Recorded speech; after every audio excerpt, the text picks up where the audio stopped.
اب سورہ توبہ کی آیت نمبر 111 111 ایک تو ہماری 111 بریگیڈ ہے نا، یہ 111 دیکھیں، یہ اصل والی 111 ہے، سورہ التوبہ کی آیت نمبر 111 کمال آیت ہے۔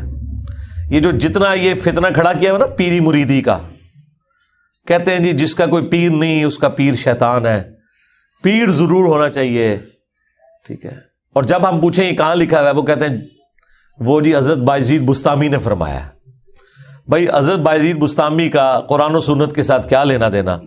دین تو اس شخصیت کے اوپر نازل ہوا ہے جس کی قبر مدینے میں ہے صلی اللہ علیہ وآلہ وسلم۔ وہ کہتے ہیں دیکھیں اللہ کے نبی پیر تھے صحابہ کرام کے، اور صحابہ کرام ان کے مریدین تھے۔ اچھا جی آگے چلیں، کہتے ہیں دیکھیں خلفائے راشدین بھی تو صحابہ کرام کے پیر تھے، حالانکہ اس بیعت کا پیری مریدی کی بیعت سے کوئی لینا دینا نہیں۔ نبی علیہ السلام نے جو بیعت لی صحابہ کرام سے، ایک تو ایمان کے لیے، پلس وہ اللہ تعالیٰ کے ریپریزنٹیٹو تھے آن دا فیس آف ارتھ، اور ان سے اختلاف نہیں ہو سکتا تھا۔ اور اس کی اصل وہ سورۃ النساء کی آیت نمبر 59 ہے، یا ایھا الذین آمنوا اطیعوا اللہ واطیعوا الرسول، اے اہل ایمان اطاعت کرو اللہ کی اور اطاعت کرو اس کے رسول کی، واولی الامر منکم، اور اپنے حکمران کی بھی۔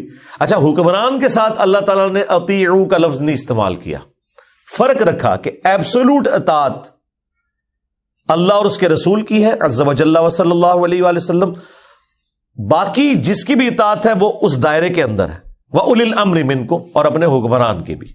لیکن ساتھ ہی فرما دیا اسی آیت میں فَإِن تَنَازَعْتُمْ فِي شَيْءٍ فَرُدُّوهُ إِلَى اللَّهِ وَالرَّسُولِ، اگر تمہارا جھگڑا ہو جائے اپنے حکمران کے ساتھ تو معاملہ تم نے پلٹانا ہے اللہ اور اس کے رسول کی طرف عز وجل و صلی اللہ علیہ وآلہ وسلم۔ حکمران سے بھی آپ اختلاف کر سکتے ہیں اور معاملہ پلٹانا ہے اللہ اور اس کے محبوب صلی اللہ علیہ وآلہ وسلم کی طرف۔ اِن کُنتُم تُؤْمِنُونَ بِاللَّهِ وَالْيَوْمِ الْآخِرِ، اگر تم اللہ اور یوم آخرت کے اوپر ایمان رکھتے ہو پھر ہی تمہارا یہ ایٹیچیوڈ ہوگا اور اسی میں تمہاری خیریت ہونے والی ہے، اسی کا انجام بہتر ہونے والا ہے۔ یہ سورۃ النساء آیت نمبر 59 میں اللہ تعالیٰ نے واضح فرما دیا۔ اسی کے تحت ہم کہتے ہیں کہ حکمران وقت کی بھی بیعت ایبسولوٹ نہیں ہے، قرآن و سنت کے دائرے کے اندر ہے۔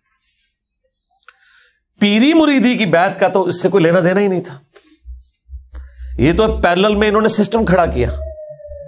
اور اگر آپ من و ان وہ احادیث جو بیعت خلافت سے متعلق ہے ان کو پیری مریدی کے اوپر اپلائی کریں گے اجتہاد کے طور پر، پھر سرکار بڑا خطرناک رزلٹ نکلے گا، بلکہ خطرے ناک نکلے گا، خطرناک سے بھی اگلا ورژن، کیونکہ اس میں تو واضح موجود ہے، بخاری مسلم میں حدیث ہے کہ جو خلیفہ وقت کی بیعت کے بغیر مرا یا وقت کے امام کو پہچانے بغیر مرا وہ جاہلیت کی موت مرا۔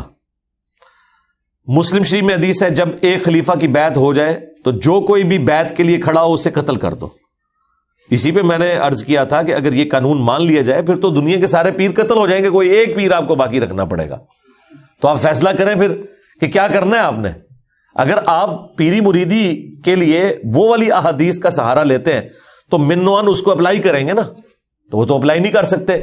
یہاں تو ایک گدی کے اوپر چار بیٹھے ہیں تو وہ آپس میں ایک دوسرے کو قتل کر دیتے ہیں گدی سنبھالنے کے لیے، اور باقی جو پیرلل میں اتنی گدیاں چل رہی ہوتی ہیں جو کبائی کے اڈے ہوتے ہیں ان کا کوئی دین سے لینا دینا نہیں۔ اس کے لیے قرآن سے دلیل پیش کرنا، جی قرآن میں بھی بیعت کا ذکر ہے، احادیث میں بھی بیعت کا ذکر ہے، کتنا بڑا ظلم ہے۔ قرآن و سنت میں تو لینا دینا ہی نہیں اس بیعت کا، اور وہ بھی جو بیعت تھی خلفائے راشدین کی وہ بھی کامل الایمان مومنین ہونے کے باوجود، اور ان کے پیچھے اللہ کے نبی بھی کھڑے تھے، علیکم بسنتی وسنت الخلفاء الراشدین المہدیین، تم پر میری سنت میرے خلفائے راشدین کی سنت لازم ہے۔ اس کے باوجود ادھر بھی لوگ اختلاف کرتے تھے اور وہ اپنا ڈیسیژن واپس لیتے تھے۔ بخاری مسلم دونوں میں حدیث ہے، حضرت عمر کے دور خلافت میں سیدنا عمر رضی اللہ تعالیٰ عنہ مسجد نبوی میں داخل ہوئے، انہوں نے دیکھا کہ حضرت حسان بن ثابت نعتیہ اشعار سنا رہے ہیں حضرت ابو ہریرہ کو،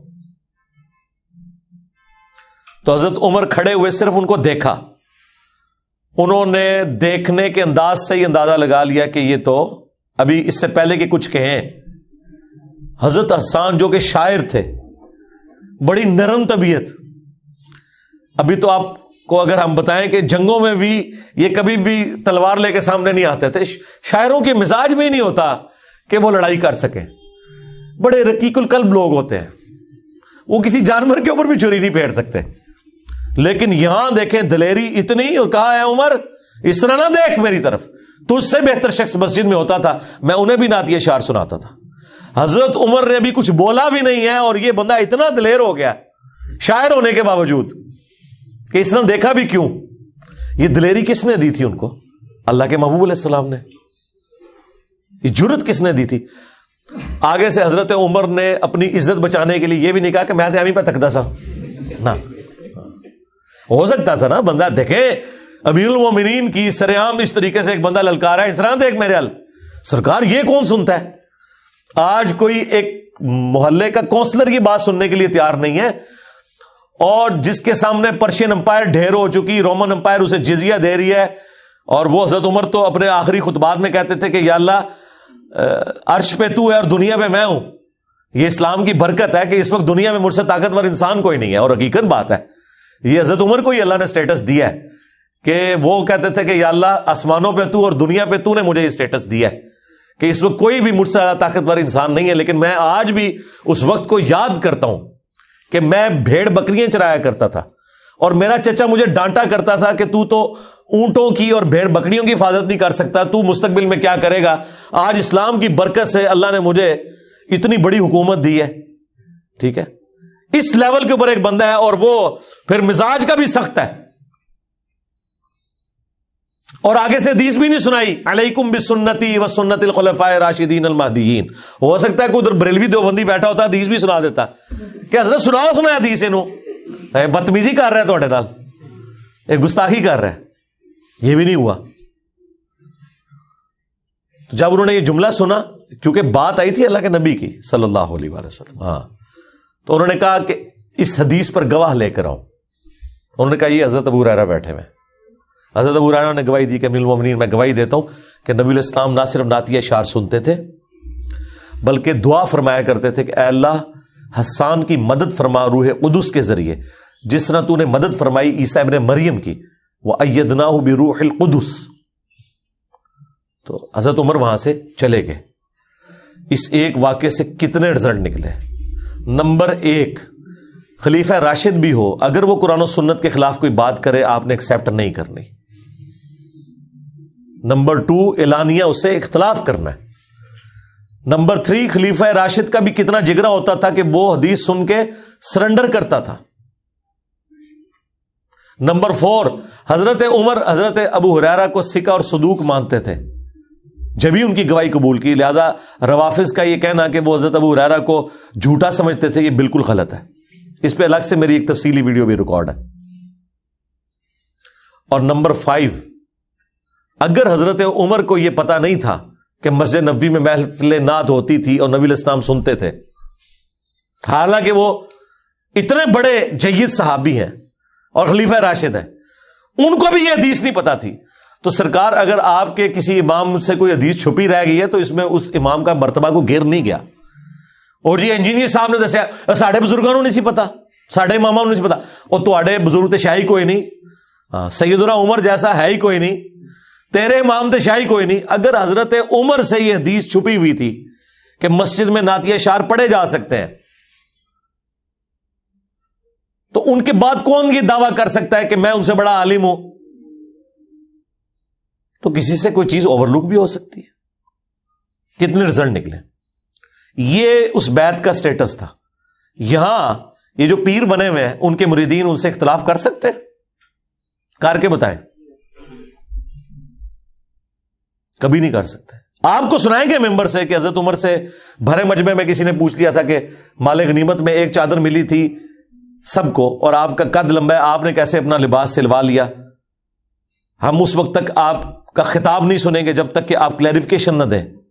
تو حضرت عمر نے کہا کہ میرا بیٹا بتائے گا. تو عبداللہ بن عمر نے کہا کہ میں نے اپنے حصے کی چادر اپنے باپ کو دی تو انہوں نے اپنا لباس سلوا لیا.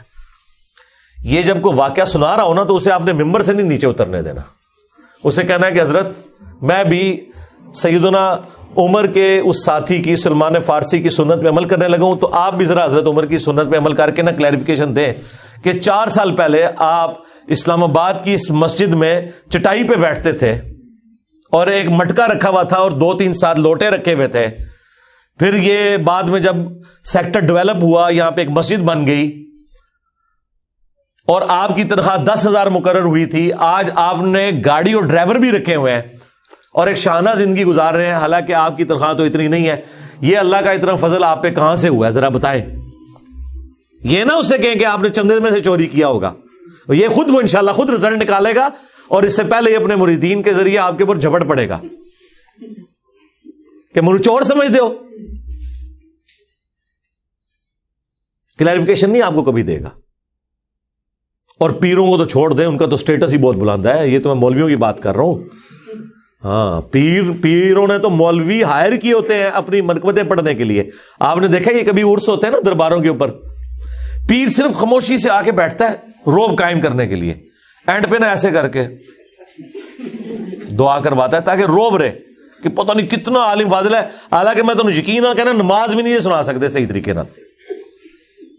یہ ان کی حالت ہے. ترجمہ تو چھاڑ دو، لیکن روب رکھا ہوا ہے. تقریر نہیں یہ کر سکتے، نہ یہ آیت صحیح طریقے سے پڑھ سکتے ہیں، نہ کوئی حدیث سنا سکتے ہیں. مولوی انہوں نے بھرتی کیے ہوتے ہیں، وہ آ کے پہلے ان کی تعریف کرتے ہیں، اس کے بعد کوئی جھوٹے واقعات مرے ہوئے کے جو قبر میں پڑا ہے اس کے سناتے ہیں. الٹیمیٹلی وہ بھی اپنا حصہ لے کے چلے جاتے ہیں. یہ ٹوٹل پیروں کا پورا سسٹم ہوتا ہے. یہی تو دیکھیں پیر نصیر الدین نصیر صاحب رحمہ اللہ، ان کا یہی تو جھگڑا تھا وہ اپنے پیرلل میں جو دوسری گدیاں چل رہی تھی کہ یار یہ مولویوں سے کیوں تقریریں کراتے ہو، خود کرو. اب پیر نصیر الدین صاحب تو عالم دین تھے، وہ تو تقریر کر لیتے تھے. ان کو یہ بھی پتا تھا کہ یہ جو دوسرے میرے جو پیرلل میں چل رہے ہیں، ظاہر ہے کہ وہ یہ 2 بھائی تھے نا، بابو جی سرکار دے 2 بیٹے سن جی، وڈے لالا جی تے چھوٹے لالا جی. تو وڈے لالا جی کی گدی پہ تو یہ بیٹھ گئے پیر نصیر الدین صاحب، اور چھوٹے لالا جی خود زندہ تھے. وہ ان کے سسر بھی تھے اور بول چال بھی بند تھی، کیونکہ پیر نصیر الدین صاحب جو ہے نا وہ پیری مریدی میں یہ جو پورا سسٹم ہے اس کی خرابیاں ہائی لائٹ کرتے تھے، کتابی شکل میں بھی تقریروں میں بھی. الٹیمیٹلی وہ گولڈا شریف ان کو جمعہ بھی نہیں دیتے تھے. کبھی ایک بار کو موقع آیا تو ان کو ایک آدھ جمعے کی تقریر دی جاتی تھی اور وہ اس میں بھی پھر 3-5 کر کے رکھ دیتے تھے. خیر انہوں نے پھر اپنی ویڈیوز ریکارڈ کروائی اور وہ سارا سلسلہ انہوں نے چلایا. اللہ تعالیٰ ان کی غلطیوں سے درگزر فرمائے. جو انہوں نے توحید کی آواز بلند کی تو اس پہ اللہ تعالیٰ انہیں اجر دے. تو وہ تو میری ایک ویڈیو آپ دیکھیں توحید سے متعلق 10 دھوکے، اس کے شروع میں نے ان کے ویڈیو کلپس ڈالے ہیں، ان کی تصویر بھی تھمب نیل پہ لگی ہوئی ہے. وہ کتنی دلیری کے ساتھ توحید بیان کیا کرتے تھے.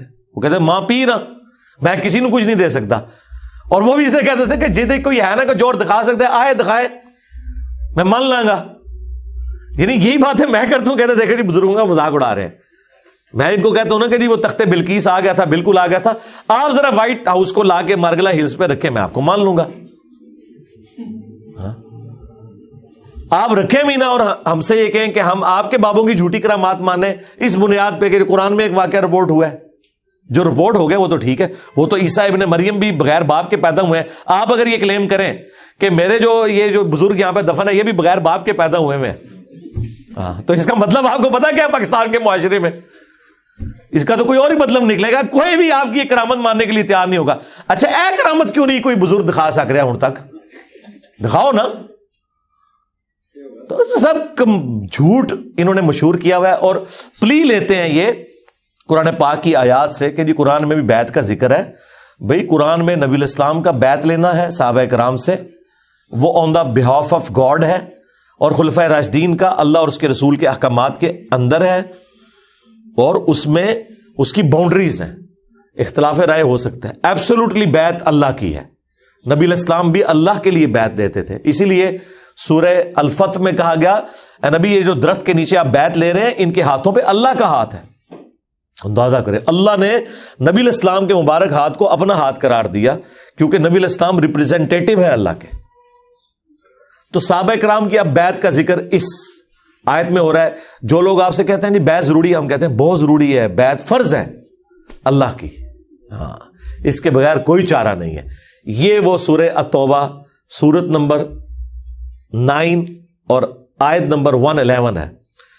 ان اللہ اشتری من المؤمنین انفسہم واموالہم بان لہم الجنہ، بے شک اللہ تعالی نے خرید لی ہیں مومنین کی جانیں اور مال جنت کے بدلے میں، یعنی بدلے میں جنت دوں گا، ہاں اپنی جان بھی مجھے بیچ دو، اپنا مال بھی مجھے بیچ دو، کس کے عوض؟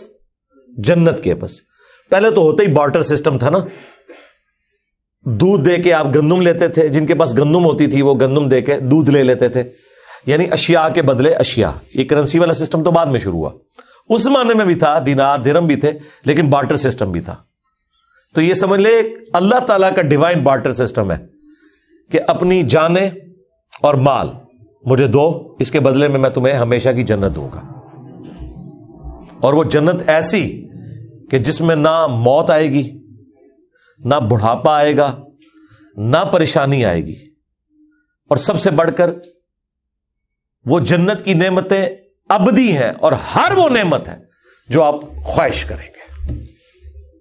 اسی پہ تو میں نے کہا تھا کہ اللہ تعالیٰ نے کتنا کرم فرمایا ہے اپنی مخلوق کے اوپر کہ 60-70 سال کی زندگی مجھے دے دو، اس کے بدلے میں جنت کی ہمیشہ کی زندگی دوں گا، اور جو تم خواہش کرو گے وہ تمہیں ملے گا۔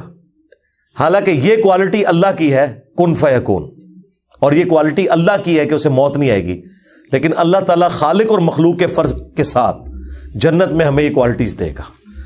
یہ وہ چیز ہے جو آپ کے دل میں اللہ سے محبت کا جذبہ پیدا کرتی ہے، ورنہ آپ جتنے اور کنسیپٹ رکھیں، الٹیمیٹلی اللہ کے ساتھ آپ کا ڈر کا رشتہ تو ڈیولپ ہوتا ہے، محبت کا نہیں ہوتا، کہ مجھے میری مرضی کے بغیر پیدا کر کے اتنی بڑی آزمائش میں ڈال دیا، اور پھر اتنا سخت حساب رکھا، اور الٹیمیٹلی جنت یا جہنم کا فیصلہ ہونے والا ہے، اتنی بڑی تکلیف میں مجھے کیوں ڈال دیا؟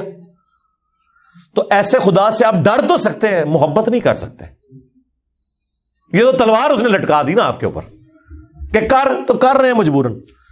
محبت کا جذبہ اس وقت پیدا ہوتا ہے کہ جب آپ یہ کانسیپٹ رکھیں کہ اکیلا اللہ ہمیشہ سے تھا، جسے موت نہیں آنی تھی، اس نے آپ کو بھی اپنے ساتھ شامل کر لیا، خالق اور مخلوق کے فرق کے ساتھ ہمیشہ کی زندگی دے کر، جس میں آپ کو بھی موت نہیں آئے گی، اور آپ بھی جو خواہش کریں گے وہ آپ کو ملے گا، آپ کی اپنی جنت ہوگی۔ اور بخاری مسلم میں آیا کہ جو سب سے آخر میں جہنم کا ہزاروں لاکھوں سال کا عذاب بھگت کے نکالا جائے گا نا، اسے بھی پلینٹ ارتھ سے 10 گنا بڑی جنت ملے گی۔ آپ تو 10 مرلے کے پلاٹ کو ترستے ہیں نا، سب سے آخری جو جنتی ہے نا، اور یہ آخری وہ ہے جس نے جہنم کا عذاب بھگت لیا لاکھوں سال کا، یہ آخری وہ نہیں ہے جو بغیر حساب و کتاب کے چلا جائے گا، اس کا تو آپ سوچ بھی نہیں سکتے اس کو کیا کچھ ملے گا، وہ تو ایلیٹ درجے کا مسلمان ہوگا نا۔ یہ وہ ہے جو اپنا عذاب بھگت کے جائے گا، اس کو بھی پلینٹ ارتھ سے 10 گنا بڑی جنت، جس کو فنا نہیں ہے، جو بخاری مسلم میں آیا کہ موت کو مینڈے کی شکل میں لا کے میدان محشر میں قتل کر دیا جائے گا، جنتی خوش ہوں گے کہ آج کے بعد ہمیں موت نہیں آئے گی، اور جہنمی غمناک ہو جائیں گے کہ ہمیں بھی موت نہیں آئے گی، جو قرآن میں سورہ الفرقان میں آیا، آج ایک موت نہیں ہزاروں موتیں مانگو لیکن تمہیں موت نہیں آئے گی۔ موت مانگیں گے وہ کہ اس تکلیف سے جان چھوٹ جائے، لیکن جان نہیں چھوٹے گی۔ اللہم اجرنا من النار، اللہم انا نسألک جنت الفردوس مع النبیین والصدیقین والشہداء والصالحین، آمین۔ تو اللہ تعالیٰ فرما رہا ہے کہ میں نے مومنین کی جانیں اور مال جنت کے بدلے میں خرید لی ہیں۔ یہ بیع میں نے کی ہے، بیع، با یا عین، تجارت، اسی سے یہ بیعت لفظ ہے، اپنے آپ کو بیچنا۔ انسان کے آگے کیسے اپنے آپ کو بیچ سکتا ہے؟ نبی علیہ السلام کے ساتھ بھی جو ہماری بیعت ہے وہ اللہ کی بیعت ہے، خلفائے راشدین کے ساتھ بھی جو بیعت ہے وہ اللہ کی بیعت ہے، اور وہ بھی پیری مریدی والی نہیں، حکومت وقت کے اعتبار سے خلیفہ کو مانا۔ دین کے معاملات میں تو آپ نے وہ بات ماننی ہے جو اس شخصیت کے اوپر نازل ہوئی ہے جس کی قبر مدینے میں ہے، صلی اللہ علیہ وآلہ وسلم۔ تو اللہ تعالیٰ فرما رہا ہے بے شک اللہ تعالیٰ نے مومنین کی جانیں اور مال خرید لیے ہیں جنت کے بدلے میں، یقاتلون فی سبیل اللہ، وہ اللہ کی راہ میں قتال کرتے ہیں، اور ظاہر سب سے بڑا کام آپ جو اللہ کے لیے کر سکتے ہیں وہ یہی ہے کہ اپنی جان ہتھیلی پہ رکھ کے میدان جنگ میں آ جائیں. سب سے قیمتی چیز تو جان ہے. فَيَقْتُلُونَ وَيُقْتَلُونَ، بس وہ اللہ کے حکم سے قتل بھی کرتے ہیں اللہ کے دشمنوں کو، اور خود بھی قتل ہو جاتے ہیں. ہمیشہ تو نہیں ہونا کہ آپ نے زندہ بچنا ہے. اور دیکھیں یہاں پہ انسانیت کا قتل ہو رہا ہے لیکن اللہ کے حکم سے ہو رہا ہے، اور اللہ تعالیٰ اسے فخریہ بیان فرما رہا ہے. ویسے تو ایک انسان کا بھی قتل ناحق پوری انسانیت کا قتل ہے جو سورۃ المائدہ میں آیا. اور اس میں مزے کی بات میں آپ کو بتاؤں، جان جو ہے نا یہ اللہ کی امانت ہے. اللہ کی اجازت کے بغیر آپ کسی کی جان لے نہیں سکتے. اسی لیے دیکھیں جب آپ جانور بھی ذبح کرتے ہیں نا تو اللہ کے نام پہ کرتے ہیں، کیونکہ اس کے اندر بھی جان موجود ہے، اس سے بھی آپ زندگی چھین نہیں سکتے. جب آپ اس سے زندگی چھیننے لگتے ہیں نا تو بسم اللہ ہی اللہ اکبر پڑھتے ہیں کہ یہ اللہ کا حکم تھا، اس کے نام پہ میں تیری جان لے رہا ہوں، ورنہ میں تیری جان نہیں لے سکتا. یہ اس کا حکم ہے کہ تجھے اس نے میرے لیے پیدا کیا کہ میں تجھے کھاؤں، تو میں جب اب تیری جان نکالوں گا تو اس کے نام پر نکالوں گا، کیونکہ مالک جان کا کون ہے؟ اللہ. اس طرح آپ کسی کافر کی بھی جان نہیں لے سکتے الا یہ کہ میدان جنگ میں وہ آپ کے مقابلے پہ آئے تو اس وقت بھی آپ اپنی دشمنی کے لیے نہیں بلکہ اللہ کی خاطر. وہ جو سیدنا علی کا واقعہ ہے کہ جب وہ کافر کے سینے پہ چڑھ گئے تھے، اس نے تھوک دیا تو وہ اتر گئے. ان کا بھائی اب میرا غصہ اس میں شامل ہو گیا، بس وہ اسی چیز سے امپریس ہو کے مسلمان ہو گیا. دیکھیں جی جہنم کے دہانے پہ پہنچا ہوا بندہ، آخری ٹائم پہ اللہ نے اس کے لیے جنت کر دی. یہ ہے اللہ تعالیٰ کی ڈیسٹنی اور تقدیر. سبحان اللہ. تو اللہ تعالیٰ فرما رہے کہ اہل ایمان اللہ کی راہ میں قتال کرتے ہیں اور کافروں کو قتل بھی کرتے ہیں جہاں ضرورت ہے میدان جنگ میں، اور خود بھی قتل ہوتے ہیں. وعدن علیہ حقا فی التوراۃ والانجیل والقرآن، اور یہ وہ وعدہ ہے جو اللہ تعالیٰ نے سچا وعدہ کیا تھا پختہ تورات میں بھی، یعنی اولڈ ٹیسٹمنٹ میں، انجیل نیو ٹیسٹمنٹ میں، اور قرآن میں بھی. یعنی تینوں کتابوں کے اندر وہی بات ہے کہ دنیا کی زندگی مجھے دو، آخرت کی ہمیشہ کی زندگی لے لو. اور یہی ایک یونیورسل ٹروتھ ہے جی. ہاں، جو اللہ تعالیٰ نے سورۃ الاعلیٰ کے اینڈ پہ بھی فرمایا نا، قد افلح من تزکا وذکر اسم ربہ فصلی بل تؤثرون الحیاۃ الدنیا والآخرۃ خیر وابقی. تمہارا اصل مرض یہ ہے کہ تم دنیا کی زندگی کو ترجیح دیتے ہو جبکہ آخرت بہتر بھی ہے اور ہمیشہ رہنے والی بھی. ان ھذا لفی الصحف الاولی، یہی ایک یونیورسل ٹروتھ، یہی ایک کانٹے کی بات تھی جو اگلے سارے صحیفوں میں تھی. صحف ابراہیم و موسیٰ، چاہے وہ ابراہیم علیہ السلام کے آسمانی صحائف ہوں چاہے موسیٰ علیہ السلام کے، ایک ہی کانٹے کی بات تھی. یہاں پہ بھی آ گیا کہ یہ اللہ کا وعدہ ہے کہ جو اپنی جان اور مال اللہ کے لیے خرچ کرے گا اللہ اسے جنت دے گا.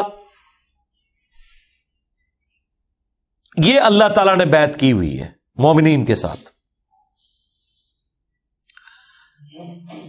وَمَنْ أَوْفَى بِعَهْدِهِ مِنَ اللَّهِ، اللہ اکبر. اور کون زیادہ پورا کرنے والا ہے اپنے وعدے کو اللہ سے بڑھ کر. یعنی اللہ تو ہمارا یہ جو میرا وعدہ ہے نا تو میں تو وعدہ وفا کروں گا، مجھ سے زیادہ سچا کون ہو سکتا ہے. دنیا میں یہ ہو جاتا ہے کہ آپ کبھی محنت بھی کرتے ہیں نا، رزلٹ آپ کے خلاف آتا ہے کیونکہ اللہ کو کچھ اور منظور ہوتا ہے. اس وجہ سے بعض اوقات انسان کو یہ وسوسہ آ سکتا ہے کہ یار میں دنیا میں محنت کروں اور اس دا اینڈ میں بھی میرے ساتھ بیڈ لک ہو جائے. آخرت میں بیڈ لک نہیں ہوگی، بیڈ لک کا تعلق صرف دنیا کے ساتھ ہے. آخرت میں اسی لیے اللہ تعالیٰ بار بار کہتا ہے کہ میں وعدہ خلافی نہیں کروں گا.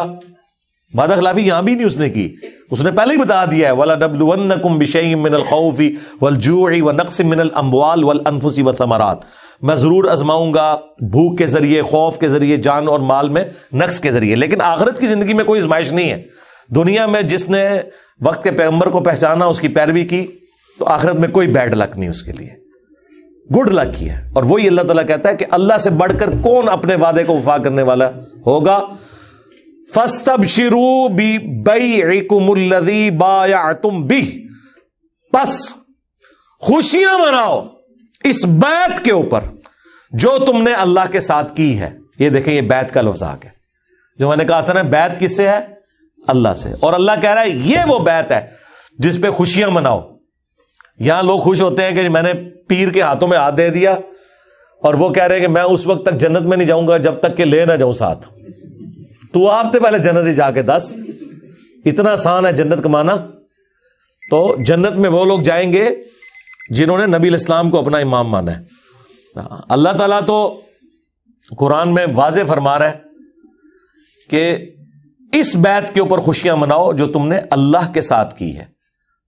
وَذَلِكَ هُوَ الْفَوْزُ الْعَظِيمُ. اور یہ ہے اصل میں بڑی کامیابی. یہ ہے وہ کامیابی جو بڑی کامیابی ہے. اللہم اجعلنا منہم. آمین. اللہ تعالیٰ بھی ہمیں ان لوگوں میں شمار کرے کہ جو اس طرح کی بیعت کے ذریعے ہمیشہ کی کامیابیاں حاصل کرنے والے لوگ ہیں. آمین. تو اسی آیت کے اوپر کنکلوڈ کرتے ہیں کیونکہ چلیں یہ اگلی آیت بھی اس کے ساتھ کور کر لیتے ہیں. یعنی اللہ تعالیٰ نے ان